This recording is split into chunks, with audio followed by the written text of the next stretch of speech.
무서운 종부세, 종부세, 연말 종부세 폭탄입니다. 바야흐로 종부세 계절이 찾아왔습니다. 아마 종부세 통지서를 받고 깜짝 놀라는 분들이 정말 많으실 것 같습니다. 올해는 폭탄을 맞았다는 정도 말이 나오고 있는데 내년에는 더 크게 맞을 수도 있다는 불안한 전망도 함께 나오고 있습니다.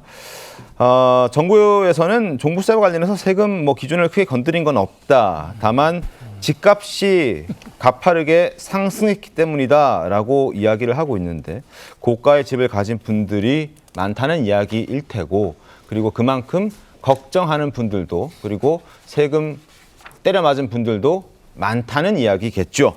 이규경 기자, 경제부 이규경 기자 나와 있습니다. 자세한 얘기 좀 전해주시죠. 네, 올해 종부세 대상자가 54만 명으로 지난해보다 8만 명 정도 늘었습니다. 종부세로 걷어들인 세금도 1조 7천억 원, 지난해보다 한 1,000억 정도 늘었는데요. 워낙 지난해 집값이 많이 올랐기 때문에 그리고 올해도 많이 올랐기 때문에 종부세 계산 방식이 바뀌지 않았는데도 이렇게 세금이 올랐다 볼 수 있습니다. 전국 기준으로 봤을 땐 서울에서 한 6만 명 정도 늘었고요. 경기도가 17,000명, 인천이 2,000명 정도 늘어서 전국의 종부세의 한 83%가 수도권에서 나왔다 이렇게 볼 수 있습니다. 알겠습니다.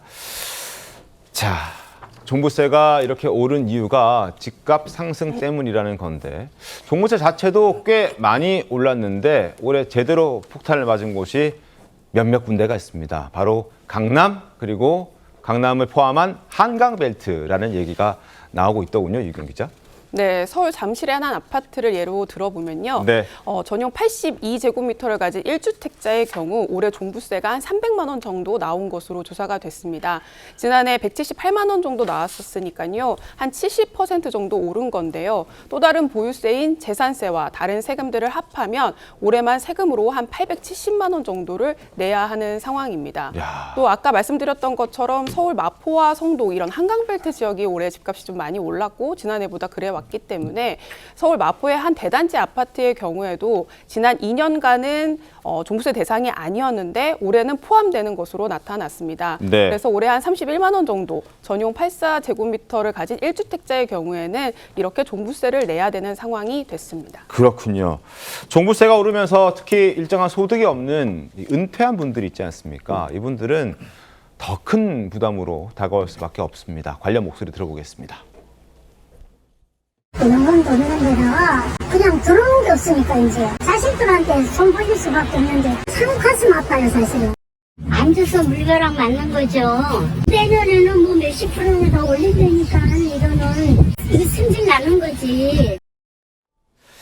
자, 앉은 데서 불벼락 맞았다라는 이야기가 나오고 있습니다. 자, 중요한 것은 올해도 굉장히 많이 올랐는데 이유경 기자, 내년에 더 오른다는 얘기가 들리고 있더군요. 네, 그렇습니다. 정부가 공시가격 현실화율을 69%로 유지한다고 밝혔지만 네. 아까 말씀드렸던 것처럼 집값이 워낙 많이 올랐기 때문에 내년도 종부세, 보유세 많이 오를 수밖에 없을 것으로 보입니다.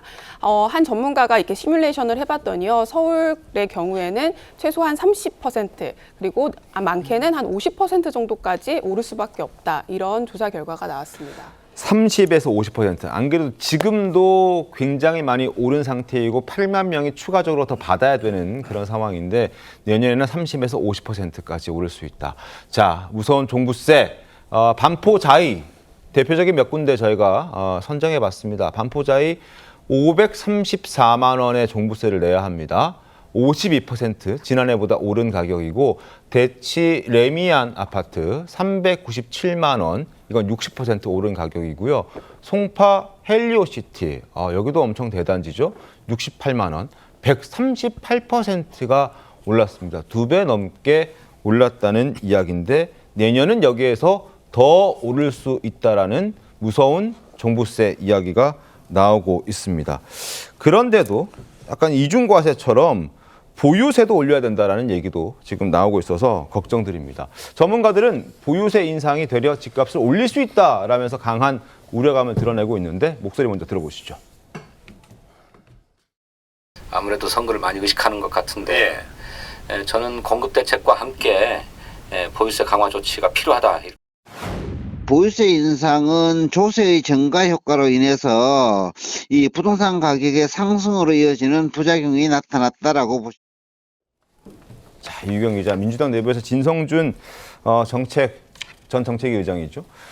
민주당 의원이 저런 얘기, 보유세 강화 조치가 필요하다라고 하는데 전문가는 보유세 때문에 집값이 더 오를 수 있다라고 우려하고 있군요. 네, 그렇습니다. 그 조국 형식당 대표 역시 보유세를 인상해야 된다 이렇게 얘기를 하면서 범여권에서는 보유세 인상 필요성을 이렇게 계속 얘기를 하고 있거든요. 하지만 내년 그 6월 지방선거가 있기 때문에 지방선거 전에는 좀 어렵지 않겠냐 이런 의견들도 나오고 있는 상황입니다. 하지만 정부가 627 대출 규제를 발표를 했고 97 공급 대책, 10, 15 부동산 대책을 내놨지만 특히나 서울 집값이 지금 잡히지 않고 있는 상황이기 때문에 부동산 시장이 좀 들썩인다면 다시 불안한 모습을 보인다면 언제든지 세금 카드를 꺼낼 수 있다 이런 인식도 나오는 상황입니다. 대표적으로 보면 김용범 대통령실 정책실장 같은 경우에도 보유세가 우리나라 보유세 수준이 좀 낮은 편이다 이렇게 밝힌 적이 있고요. 네. 김용덕 국토부 장관 같은 경우도 개인의 의견을 전제로 했지만 우리나라 보유세 올릴 필요성이 있다 이렇게 밝힌 바가 있습니다. 그리고 실제로 기재부 같은 경우도 보유세를 포함해서 취득세와 양도세와 같은 부동산 세제 전체를 한번 개편할 필요가 있다며 연구 용역에 나선 상황입니다. 세금으로 집값 잡지 않겠다고 이재명 대통령이 직접 얘기를 했던 게 기억이 나는데, 그리고 그 얘기를 했던 장소도 강남구였던 서초동이었던 걸로 기억을 하는데 지금 세금 얘기가 이렇게 나오고 있습니다.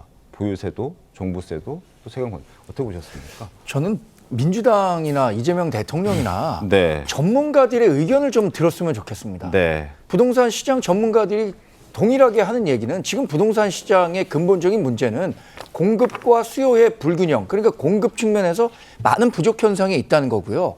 또 하나는 전 세계적으로 세금을 올려갖고 집값 잡은 전례가 없다는 겁니다. 이런 전문가들이 하는 얘기를 왜 본인들이 갖고 있는 어떤 신념에 맞춰서 자꾸만 귓등으로 듣는지 모르겠어요. 네. 정말로 이 부동산 시장 정책과 관련해서 성공하기 위해서는 시장의 이야기, 또 전문가들이 어떤 이야기를 하고 있는지를 한번 귀담아 듣기를 조언해 드립니다.